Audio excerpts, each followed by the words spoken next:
Hello, bookworms!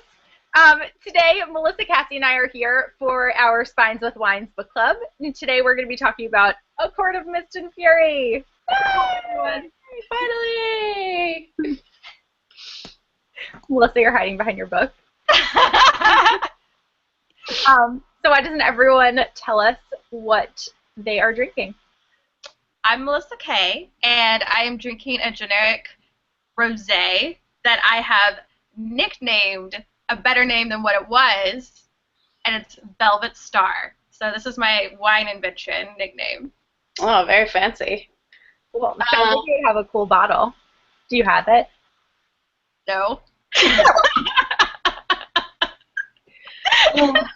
Cassie, what are you drinking? Well, I'm Cassie Rose, and that's actually my real name, unlike some people on here. So I found this Chardonnay called Dark Horse, and it's got like a fun mist around it, so I thought that was a good choice. Also, I picked this for my Dark Horse. Nice. Mm-hmm. I am also drinking a rosé. It's a sparkling rosé, and it's because I completely forgot to get wine today when I was out. This is what I had in my apartment. Okay, so before we start, I just want to say that for anybody who's watching, we're talking about A Court of Mist and Fury, which is the second book in the A Court of Thorns and Roses series.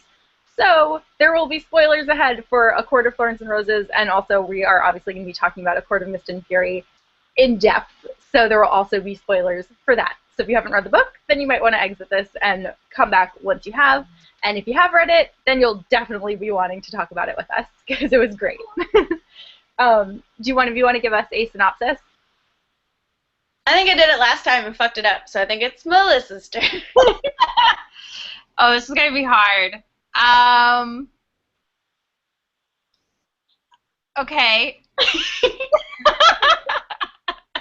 It's been a while. I'm a few books ahead of this one, so I'm trying to remember. Basically, Feyre, it starts off where A Court of Thorn and Roses leaves off, where she's with Tamlin in his little mansion, and you know they're engaged and about to get married. She's like super restless and unhappy for reasons which I'm sure we'll discuss later, and she ends up being rescued by the beautiful one and only Rhysand, and it just kind of tells of her adventures with Rhys, and like the conflict between her and Tamlin that arose because of that, and just them in general. So it's basically just her and Rhys, and oh, there's a bad king. There's a bad king. What's his name? Okay. I can't remember right at the second, but anyone wants to help me out because I'm failing in this summary attempt. There's lots of sex, and it's great. Yes, there is. Like, a lot more than anyone I think ever thought was going to be in this book. Oh, yeah. And the build-up is amazing. Yeah. So there's a lot of build-up, and there's a lot more payoff.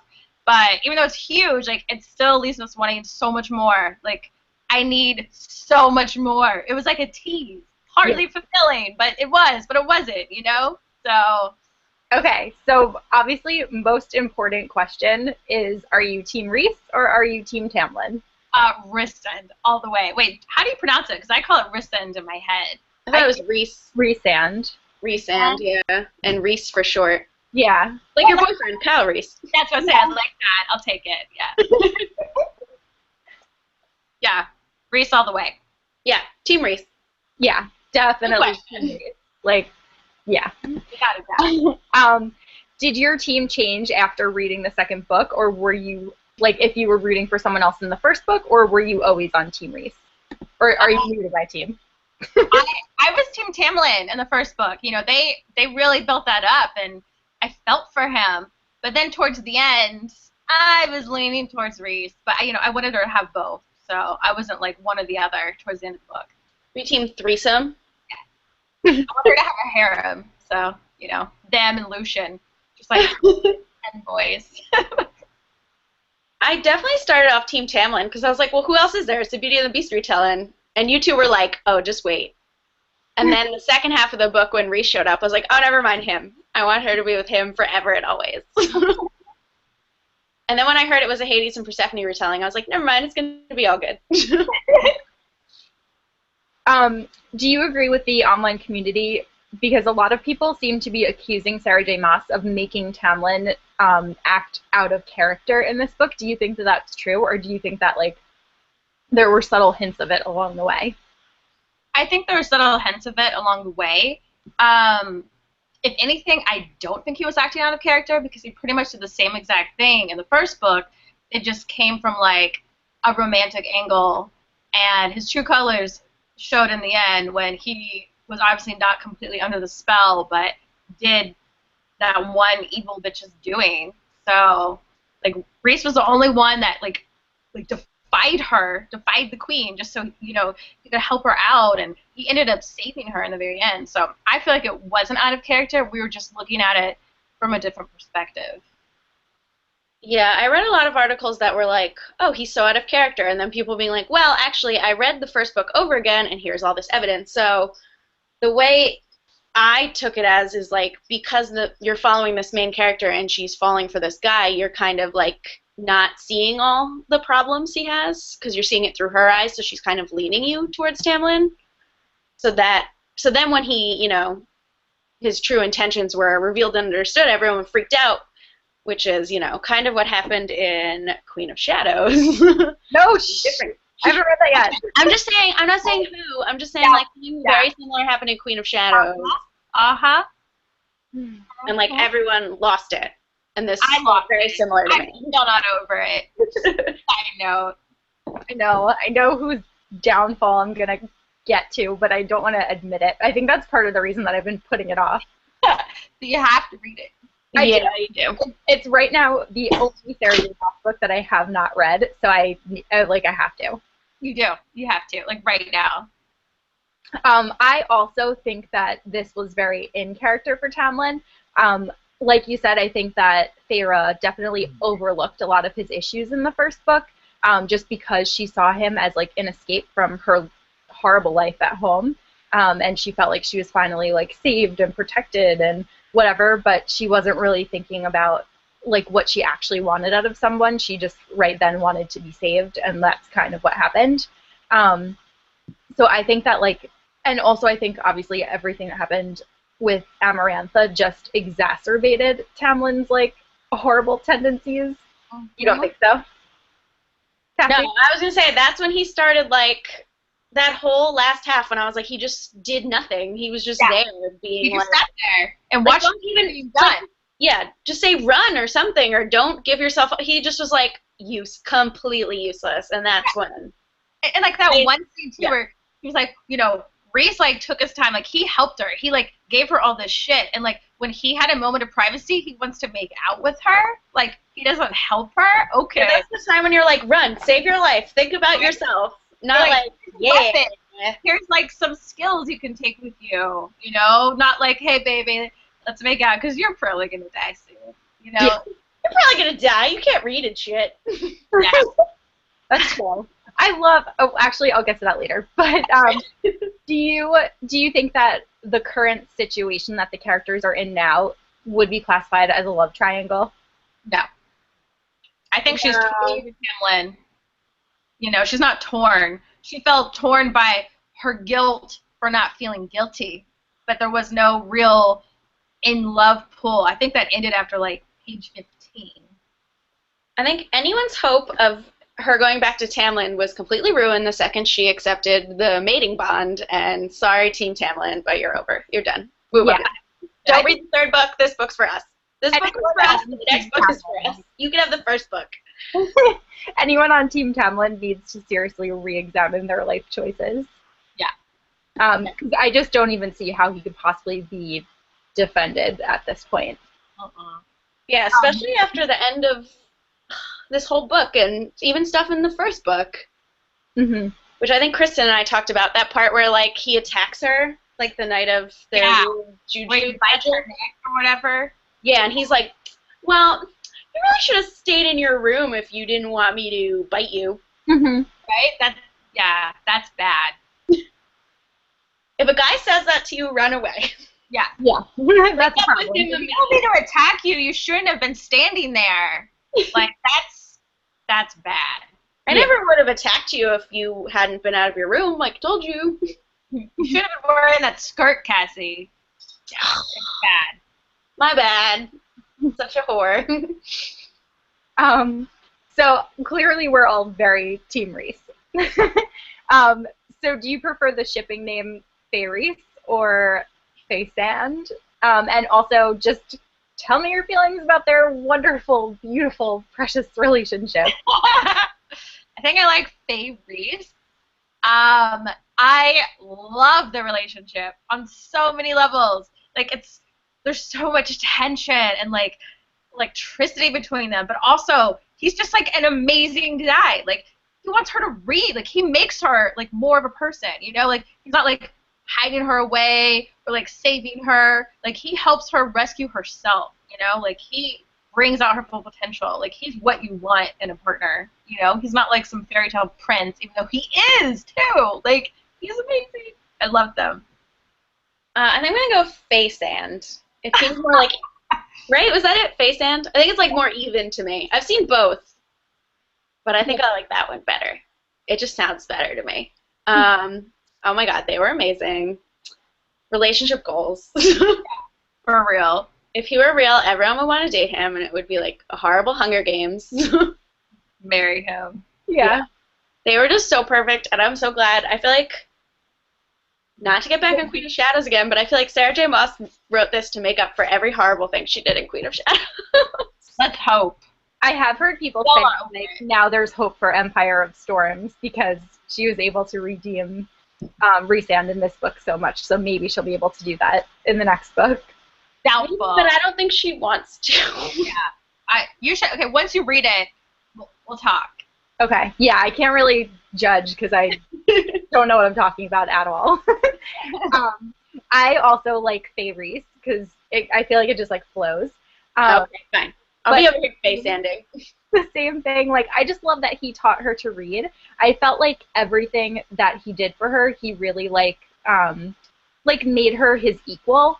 Yes. He didn't treat her like she was someone that was incapable of doing things. Like, and he even put her in some compromising positions because he had full faith that she would be able to figure it out on her own. And I honestly don't think that he would have put her in those situations if he didn't think that she could. Like, he was genuinely like, yes, you are a very strong person and you're doubting yourself a little bit right now, but you've got this. Yeah. Yeah, that wonderful juxtaposition between her being like, to Tamlin, like, oh, is there a high lady of, and he's like, no, high ladies don't exist. That's ridiculous. Don't be silly. And then Rhys is like, yeah, I made her high lady, whatever. Yeah, like, it was no big deal. You know, like, he offered it, like, straight off the bat. Like, oh. Yeah, that was his idea. Mm-hmm. And Tamlin was like, don't be ridiculous, you silly woman. Just have babies with me. Right? You know, stay in the kitchen and plan your wedding, like, where you belong. Yeah, and Rhys was like, oh, well, you know, if you want to have babies, whatever, it's up to you. Here's some armor, and, oh, by the way, I'll teach you how to fight, so, you know. He's perfect. Yeah. He's, like, the best. So the next one is Cassie's question, and it's hilarious. But it's, let's talk smut. Which steamy scene did you find the steamiest? I love that. God, there were a lot. I would have to say the steamiest was definitely when they were, like, spending the night in that, like, cabin, and they have to share a bed, of course, in that cold room where there's only a bed. I was and like, they're all wet from the rain. They're all cold and wet. Oh my god, that was like hardcore. Although when she was sitting on his lap, that was like a close second. Funny story, Kristen and I were actually, I feel like, reading the smuttiest parts at work together. Right? Yeah. And we would be texting each other and be like, I can't believe I'm reading this at work. Like, it was so uncomfortable. My favorite part is probably, like, yeah, Under the Mountain part, because I love, like, there's that espionage, and they're, like, undercover, and it's, like, got that nice, like, they're moving in the right direction, but they're not quite there yet. I would agree. I felt like that scene was amazing. Yeah. And I was also just amazed at, like, how much there was in this book, and course she managed to fit in a Tamlin scene like within the first like 20 something pages. There was just And I was like, this is the worst sex. Like, I'm over it, you know. Yeah, but the scenes with Rhys, like, wow. I was worried that they're like the scene where they're in the hotel inn type place was going to be the only one, because I kept seeing everyone posting their Goodreads status as that page and like freaking the fuck out. So I was like, oh, is that all we're going to get? Nope. Nope. That's the beginning. Oh, he's so hot. Like, in love with him. So in this book, Rhys, obviously, we learn like a whole new side of him, but with him, we also meet a bunch of new characters. So which one of the new people that we met are your favorites? I love Cassian. He's hilarious. And I also really love, what's her name? Amryn. She's funny. Oh, and Azriel. I feel like he's really gorgeous. Oh, Alyssa likes all of them. I like all of them. I think I'm team More. Yeah. Yeah, I think I like her. I think I like the new ladies the best. So do I. I could give or take the new dudes. Like, they were great, but I don't know. Something about the ladies. Like, I really loved how Feyre showed up and they weren't like, who's this? Right. She's so they were just like, hi, new friends. Let's all be friends and support each other. Yeah, I liked that Moore was like immediately really, really hoping for like a friendship with her. Yeah. And at the very end when, spoilers, obviously, we talked about that, Rhys shows up without her, and Amryn's like, where is she? Like, what did you do with her? Why don't you have her with you? I was like, oh, you guys are such good friends. And who's your least favorite character in the series, new or old? I mean, does Tamlin count? Because he's like a new least favorite character. Yes, a new or old. Yeah, definitely him then. He sucks. Yeah, I mean, there's so many horrible people in these books, but I really hate Tamlin the most. Especially that last scene where he showed up and it was like, ha, thanks for making a deal with me, the evil character in the whole book, so you can force your girlfriend to be with you again. I was like, no, you're the worst. The absolute worst. Like, just when you thought that he was gone, he's like, nope, I'm still horrible. Yeah. Right? I definitely hate him the most, too. I think even, like, the villains are better than him. Like, Amarantha, I liked her a lot better than I liked him. She was, like, fun and crazy. Yeah. Good sense of style. Exactly. So what did you think about Feyre's new powers, and how do you kind of hope to see them develop? I thought they were awesome. I think it's kind of, you know, sometimes when authors make their characters like the most powerful new character in the universe, like it gets like annoying and like, ugh, like of course they are. But like, I feel like it works in this book without it being like too, you know, obvious, you know. So like I liked it. I cannot wait to see what else she can do, because I feel like there's so much that we haven't even like explored yet. Yeah, I feel like there was some stuff even towards the end where she's like, oh, of course that. What do you think this is? Blah, blah, blah. What is this? Da-da-da. But yeah, it could have bordered on Mary Sue, but I don't think it did. I think there was a nice line. Like, right. It's not like she was just like, oh, and I'm really good at them immediately all the time. Yeah, she doesn't know what she wasn't. She wasn't good at any of them. She was really bad at first. Oh. I think it's cool. I think it really works for the story, and I think it completely makes sense that since, like, the High Lord of every court were the ones to bring her back to life, that it would make sense that there would be some kind of transfer of power. So I felt like it's very plausible, and I definitely just want to see her, like, kick Tamlin's ass with her new powers, because he's just like, you're a little woman, and you're not a threat, and she's like, oh, just wait. Have you ever met a woman before, Tamlin? Do you know what a woman is? Probably not. So Feyre's sisters now are going to have, like, a huge role in the third book. What do you think about their big scene at the end, and what about, like, Lucien's epiphany? I cannot believe that they're fairies now. Like, what? That's wild. Them. Yeah, like, I feel like I can see, Cassian and how do you pronounce her name? Ne something. The The N. sister? Yeah, the sister. Nesra? Nesra. Yeah, I can't pronounce it. There is no pronunciation guide in the back of this one. I know, it's very hard. Wait, is it in the first one, maybe? Okay. Nesra. Like, I feel like she and Cassie don't get together, and then Lucien. Oh, did he imprinted? Not even in here. Not even in here. I forgot that he imprinted. I forgot. I liked that. Use that word, imprint. Isn't that a Twilight word? Yeah, do we have to use the word for when werewolves fall in love with babies? That's what he did, isn't it? Like, he made it. He found his. Realized that He I don't think imprinted. they ever use the word I imprint. think they said it. I'm looking it up because I feel like I disagree that they said that word. I feel like you're getting that from Twilight. I think so too. I think because Melissa just loves Twilight so much that no lie. brilliant. Melissa, a grown werewolf falls in love with a baby. Who they call Nessie after the Loch Ness Monster. Oh my god. They definitely didn't use that word. They definitely didn't. One Melissa looks that up. Yes, literally- I'm very excited. Especially because the one sister whose name I don't remember hates fairies, so I think that'll be really interesting that she is now this thing that she hates herself. Yeah. And yeah, I think that's so cute. I can't wait for all the fun times between her and Lucien when he's like, because she's probably like, he's got a weird scar on his face, so I don't like it. He never said imprint, but that's what he did. Okay.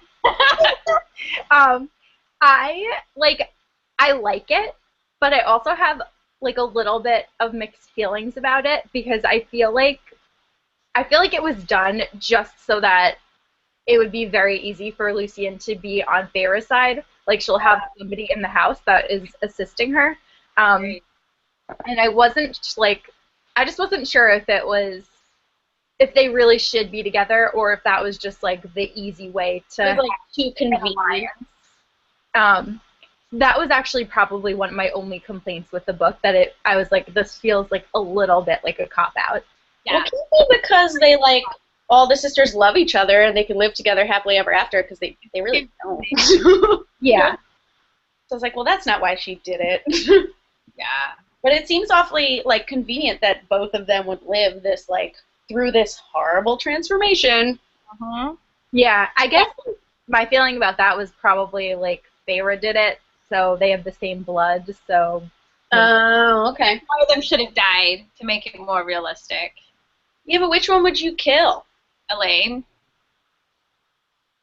Isn't she's the nice one? Yeah, but Nesta seems stronger. You know, Elaine's like, oh, I'm so pretty and delicate. She wouldn't last 5 minutes in that hall. Let's be real.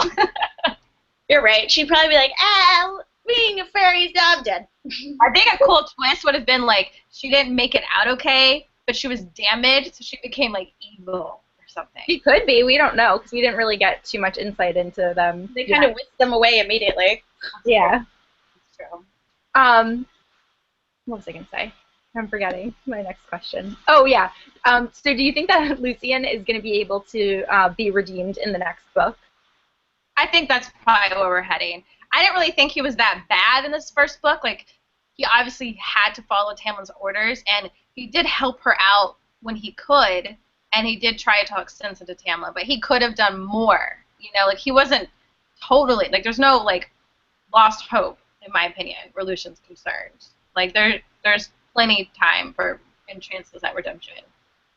I think he pussied out, and I really, I don't know if it's because, I don't want to hurt my friend's feelings, or I don't want to go against my king, but that he's being a horrible monster to your friend, and you're not doing anything. And I really loved Lucien, so I really hope that, and I think he'll get his redemption in the third book, but I was very disappointed in him in this book. Yeah. I think it's going to take a lot for me to forgive him. Like him again. He was my second favorite character when I read the first book. And I was just so upset with him. It doesn't matter if it's his king. He totally could have stood up to Tamlin in certain instances. You're like, what's he gonna do? Like, this is wrong. You're not treating her like a person should be treated. Yeah. I don't know. It's sad because he was awesome. He was the best, and I miss their romance. He was the comic relief in the first book. Yeah, he was. He was I do like that he's like very suspicious of her though at the end of the book, and he's like, Yeah, he knows. Now there's like, because he's like, you know, I know you have all these powers now. Like, he knows. He knows that she doesn't really love Tamlin. Like, it's so obvious. I think everyone knows that she doesn't love Tamlin, and even except Tamlin. Tamlin's like probably strutting around the kingdom right now, like, yeah, got this. I got some fucking hat. And everyone's like, oh, this fucking idiot. I feel like this guy. This douche. Did you guys accept Rhys's explanation for why he treated Feyre the way that he did in the first book? Yes. I'll accept anything that he says. Yeah, I know some people had problems with it, but yeah, I liked it. I liked his big like explanatory speech that went through like before the first book and through all the events of the first book and into the second book, and I thought that was really romantic. Also, I like how he didn't tell her, like, you know, she was mad that he didn't tell her that he knew that they mated, but I like that because I feel like Tamlin would have said that immediately since it's so claiming, and I feel like he wanted her to, you know, see it for herself and like develop feelings on her own. Like he didn't want to cop out like, oh, you're supposed to like me. He wanted her to grow to like him. I think like I feel like it was kind of selfless that he didn't tell her right away. Yeah, she's never fallen in love with him. Yeah, I don't think so either. She is kind of at that point where like she wasn't looking to be saved by a man. She just happened to like be saved by a great one, but it wasn't like there were no strings attached, which was amazing. And like you said, yeah, that really long speech about why he did everything that he did, I thought that was like super romantic. And the whole time I was reading, I was just like, oh. Well, she made him soup. That just killed me when she's like, oh, he was like, oh, when a woman serves a man food that Right. confirms the mating bond. I was like, but why? Fucking why? She's just fucking eating up soup. Right? What a piece of gum. We're mates. Yeah, she like didn't even know, and she's like, "Ah, you want some of this hot pocket? It's really good." Like, share your hot pocket with me? Wow. We're mates now. I guess it would be hard to do that when you're in a kingdom of people that like serve you. Like, why would she be in the kitchen making food? Yeah. Ah, she's like, everyone's asleep, but I just really want a hot pocket. So Feyre and Rhysand both suffered at the hands of Amarantha in the first book.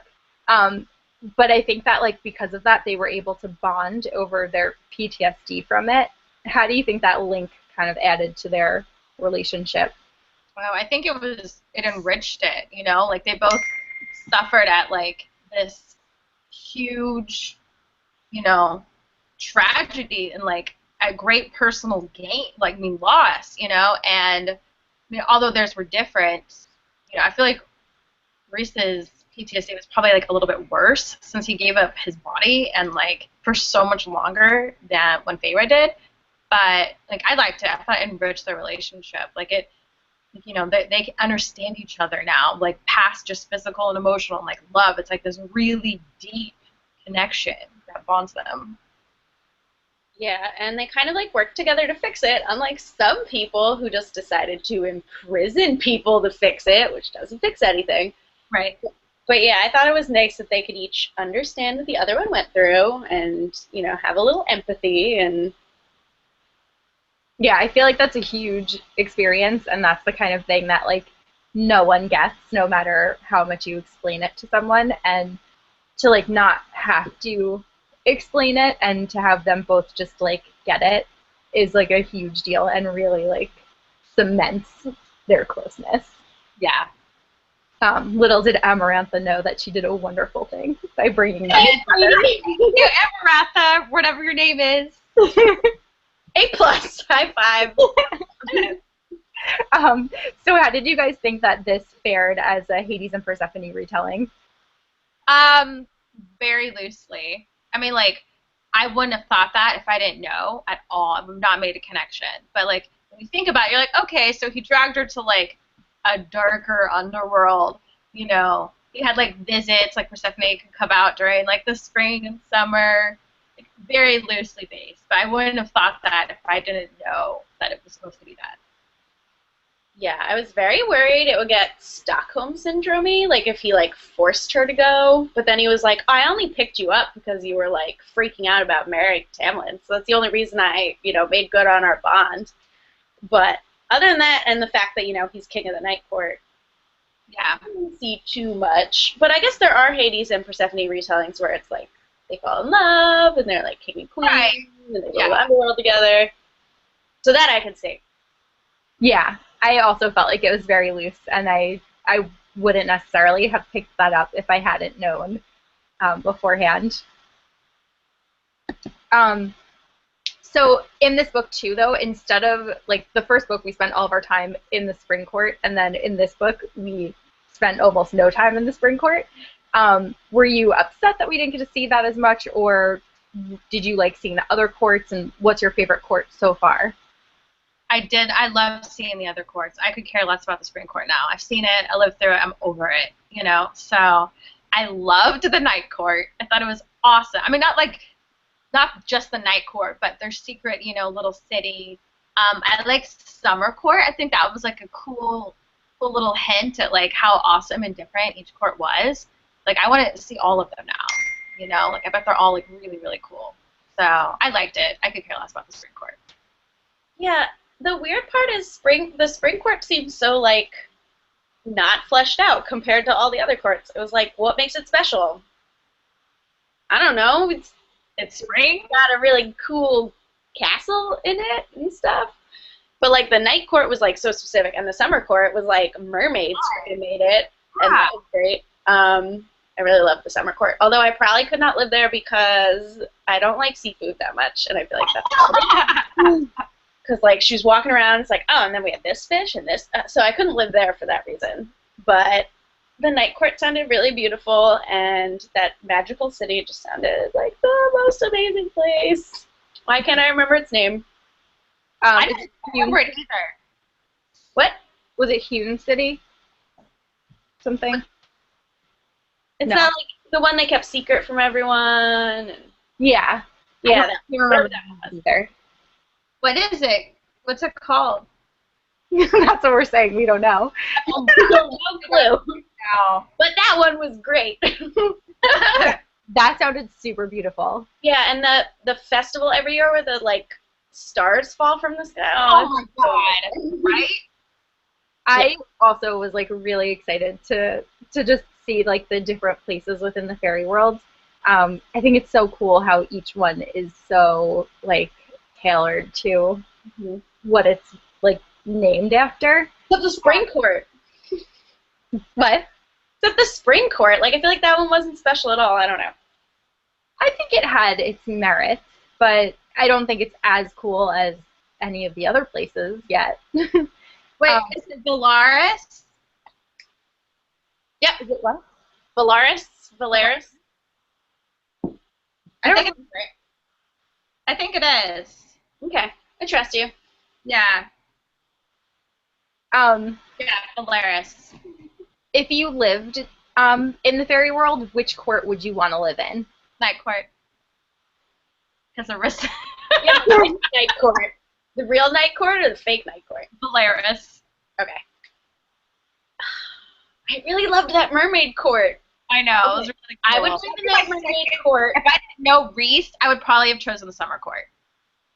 if they let me eat not seafood all the time. I would definitely live in that summer court because it sounded beautiful. It's like they put pearls in your hair and everything's made of shells and it's just like Little Mermaid come to life. That sounds amazing to me. I love seafood, so I'm for it. I would take my chances and live in a court that we haven't actually. Ooh. If I would totally want to live in the autumn court. Ooh, that sounds. I bet the weather's so nice. Exactly. I would just wear like scarves and boots and leather jackets and sweaters like all the time, and I would drink a bajillion pumpkin spice lattes. Oh my god, and cider. I want to live there.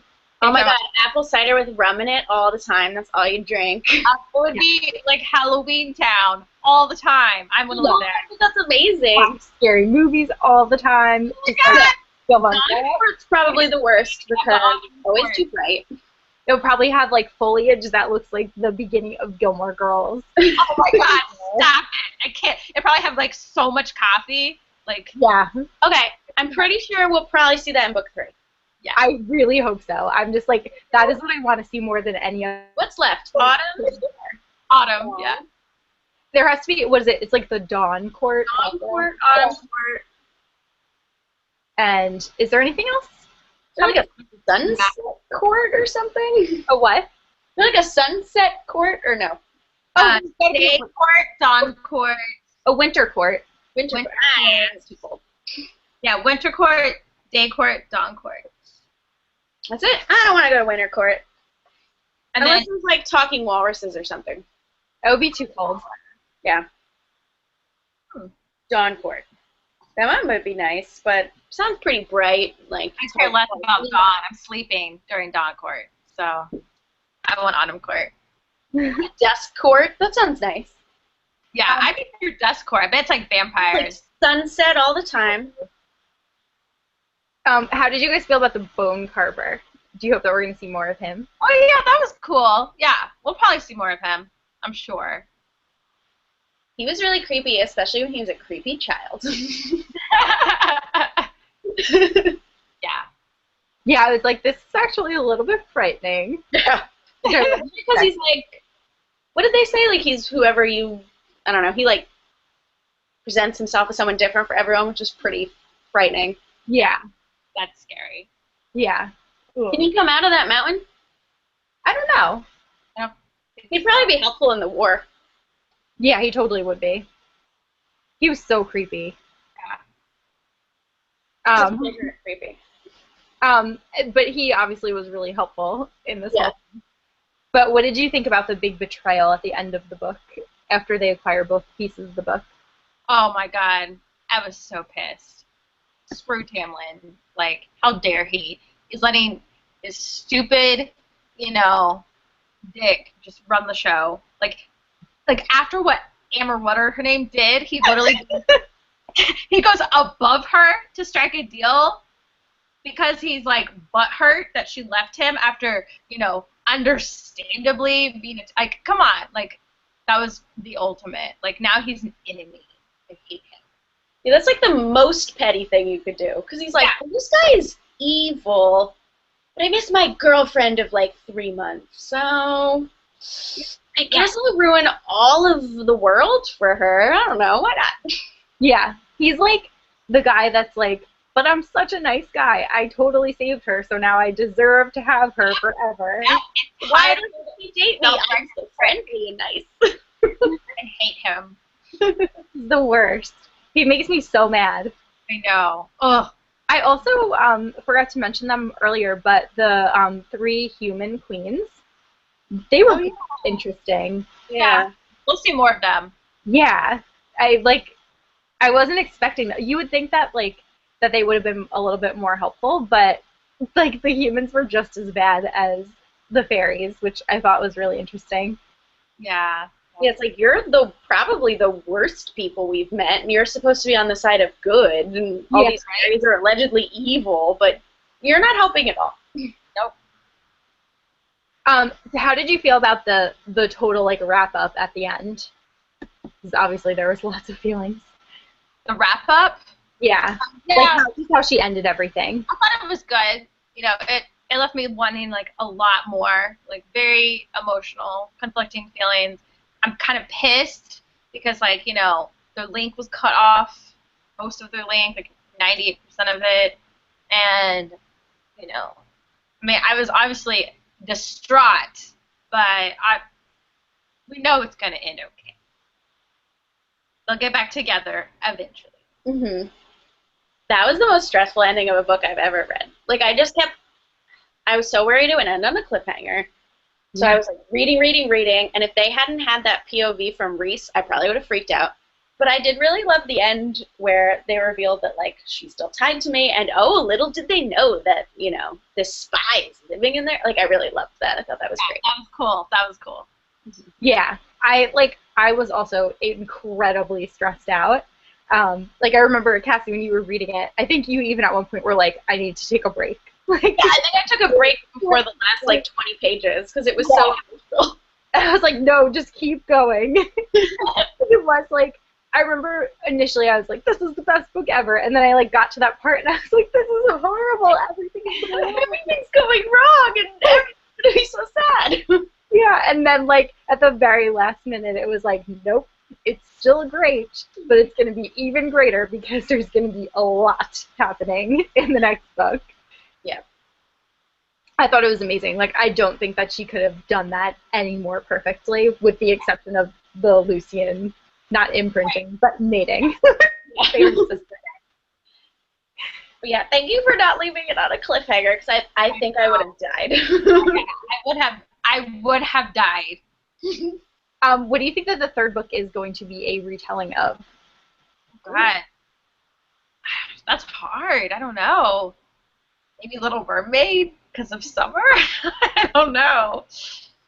That would be cool. I feel like the summer court isn't going to play as huge of a role in the next one, though. Yeah. Since we still have other ones to explore. Well, she went, like, full-on fairy tale, and then she went, like, mythology, so I wonder if she'd go, like, completely out of left field again. I cannot tell you. Like some bizarre folktale, like, no one's ever heard of or something. It's, as far as I know, it's not, like, confirmed or anything, but I read a few things on Goodreads where people were saying that they were under the impression that the third one would be a Snow White retelling, which seems really weird to me. Yeah. I don't know. I'm hoping that's false. Is that just, like, based on speculation? I think so. It didn't even say, like, it just said, like, the third book's going to be Snow White, and I was like, I don't see anything to back up this claim, so I'm just going to pretend that it's not true. And I don't like that at all. Like, yeah, I just can't see that. I feel like to go from something like Hades and Persephone to Snow White, it's like, makes sense to me. What a downgrade. That'll be in the same vein, because Beauty and the Beast and Hades and Persephone are kind of similar when you think about it. They are. They are. They're Stockholm Syndrome-y, which I love. Yeah. But I don't know. Maybe she'll be like, this is getting hard. I'll just do nothing. I think it's just its own story now. I feel like no matter how loosely it is, it'll be on something so that people will be like, oh my god, it's a retelling of this. That's so exciting. Because people are really into that these days. I guess I should read the first two books. I'm guilty of that. So I totally am. Every Beauty and the Beast retelling, I have like a list. You know, like I will devour every one of them. You know it's not a Beauty and the Beast retelling? What? The Rose, the Dagger. Yeah. Oh, yeah, did you hear that? Oh. I told you guys that. Yeah. I forget where did I even hear that? I heard somewhere, someone said that it was a Beauty and the Beast retelling, and I was like, no. No, we read the same book. I didn't get that at all. Not even a little bit. No. I got Arabian Nights. Was there a rose in that book at all? No. No. Yeah, there's one part in Beauty and the Beast when there's a flying dragon monster. And That's not Beauty and the Beast. So this is going to be a pretty obvious question, but how many stars did you give A Court of Mist and Fury, and would you recommend it to other readers? Really hard. Probably 12. 12 out of 5. 5 stars, and I would recommend the shit out of it. It's my favorite book of the year so far. Yes, I agree. Even if you didn't like the first one, read the second one because, oh my god, it is 8,000 times more amazing, and I didn't think that was possible, but I've even reread parts of it already, and we just read this last month. 8 jillion stars. Yeah. I would give it as many stars as I possibly could. And also, this is my favorite book of the year so far, and I would imagine it will be my favorite. Yeah, I can't. So, like, I just can't imagine anything being better than this. Yep. It seems Sorry, every other book being published this year. I know, seriously. It's like the Hamilton of YA books. It is. Every book go home. This book is non-stop. Amazing.